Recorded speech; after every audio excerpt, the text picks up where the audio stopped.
not a single life was lost.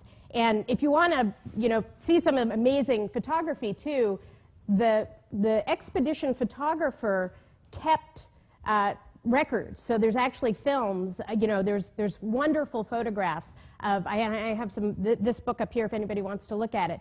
But I always think about that story as kind of the quintessential leadership story.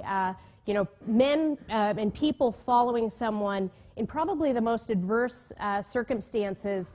How did he do it? How did he keep morale high? How did he, manage to avoid a mutiny, not get thrown overboard by his men? So whenever I think about leadership, if you haven't read it, that's a book I highly recommend. So now that I've talked about adventure in Antarctica, I'll tell you a much more mundane story and a more modern story, and that's really my story at Advent.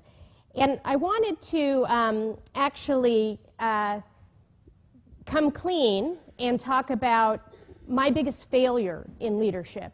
And I think that's the reality is we all learn more from our mistakes than we do from our successes. And it forces us to kind of stare in the mirror and say what's important and what is it that really matters in running an organization. So I'll talk about my biggest failure, and it was a big failure. Advent's been a very successful company, but we had a near-death experience, actually shortly after I won that award.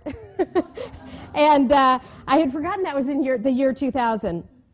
So, but first to give you a little bit of context, I'll talk about, Rich described briefly the history, and I'll talk a little bit about the rise, and then I'll talk about the difficult period that we had.